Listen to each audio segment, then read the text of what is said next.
Bapak, Ibu, dan anak-anak, keluarga Kristen, sahabat Kristus, yang diberkati dan dikasihi Tuhan, salam sejahtera bagi kita sekalian, dan salam jumpa bagi keluarga Kristen dimanapun saudara berada.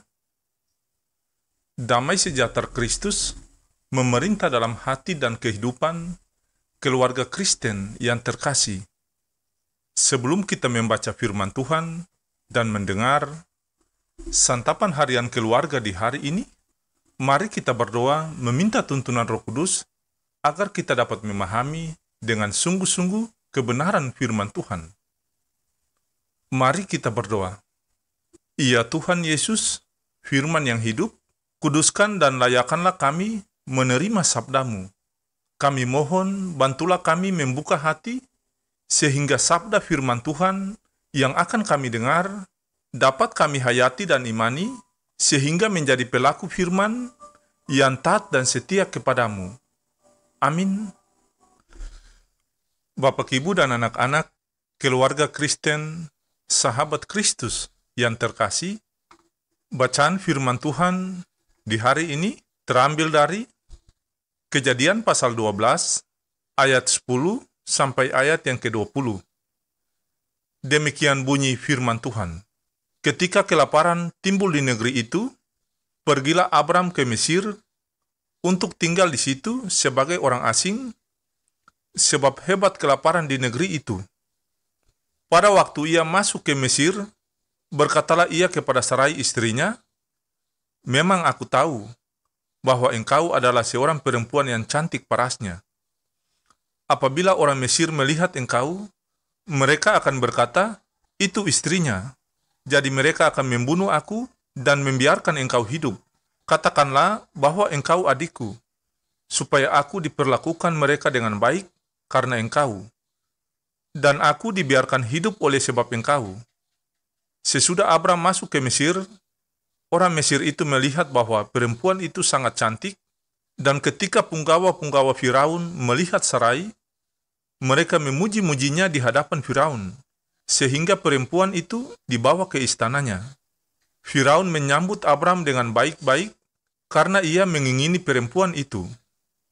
Dan Abram mendapat kambing domba, lembu sapi, keledai jantan, budak laki-laki dan perempuan, keledai betina dan unta.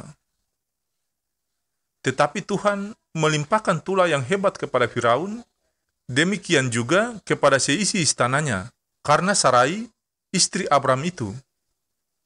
Lalu Firaun memanggil Abram serta berkata, "Apakah yang kau perbuat terhadap aku? Mengapa tidak kau beritahukan bahwa ia istrimu? Mengapa engkau katakan, 'Dia adikku'? Sehingga aku mengambilnya menjadi istriku? Sekarang inilah istrimu, ambillah dan pergilah." Lalu Firaun memerintahkan beberapa orang untuk mengantarkan Abram pergi bersama-sama dengan istrinya dan segala kepunyaannya. Demikianlah sabda firman Tuhan di saat ini. Tetapi hendaklah kamu menjadi pelaku firman dan bukan hanya pendengar saja, sebab jika tidak demikian, kamu menipu diri sendiri. Amin. Bapak, Ibu, dan anak-anak, keluarga Kristen, sahabat Kristus yang terkasih dalam Tuhan, santapan harian keluarga di hari ini berjudul, "Jangan lupa melibatkan Tuhan dalam hidup." Keluarga Kristen, sahabat Kristus yang diberkati dan dikasihi Tuhan, pernahkah kita diperhadapkan pada sebuah pengambilan keputusan yang sangat sulit, sebagaimana pernah dialami Abram? Bacaan hari ini menceritakan tentang rencana Abram untuk memperoleh kehidupan yang lebih baik dan terhindar dari kelaparan yang terjadi di tanah Negeb. Rencana tersebut ternyata membawanya kepada pengambilan keputusan yang sulit.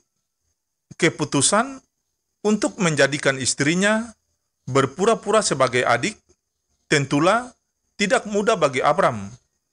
Ia berkehendak baik, yakni agar mereka dapat tinggal dengan aman di Mesir tanpa berharap bahwa Firaun akan mengambil Sarai menjadi istrinya. Keluarga Kristen, sahabat Kristus yang diberkati, tujuan yang baik dapat dialami bila diupayakan dengan cara yang baik pula. Kemungkinan terpuruk tidak dipikirkan Abram, tetapi Tuhan menyelamatkannya. Tuhan tetap bekerja atau campur tangan dalam keadaan genting dan menimpakan tulah yang hebat kepada Firaun dan seisi istananya. Keluarga Kristen, sahabat Kristus yang dikasihi Tuhan, menyadari kesalahannya, Firaun akhirnya mengembalikan Sarai kepada Abram dan membiarkan Abram pergi bersama kepunyaannya. Tindakan Abram yang didasarkan pada rencana penipuan untuk menyelamatkan keluarganya dari bencana kelaparan, ternyata menyebabkan orang lain mengalami hukuman Tuhan. Keluarga Kristen, sahabat Kristus yang diberkati dan dikasihi Tuhan, ini bukan tindakan yang tepat. Jangan karena kekhawatiran akan hidup, lalu menipu orang lain. Belajar dari kisah ini membuat kita menyadari bahwa hidup dan semua kebutuhan dalam keluarga pasti dijamin Tuhan. Sebab itu, jangan lupa untuk melibatkan Tuhan dalam pemikiran dan setiap pengambilan keputusan yang akan diambil sebagai solusi agar tidak berdampak buruk bagi kehidupan kita sendiri dan juga orang lain. Ya Tuhan, mampukanlah keluarga kami untuk selalu mengandalkan-Mu dalam setiap pengambilan keputusan hidup kami. Kasih karunia dan damai sejahtera dari Allah bersama kita, cinta kasih Kristus menaungi kita, dan Roh Kudus menuntun kita hingga kedatangannya kembali. Amin.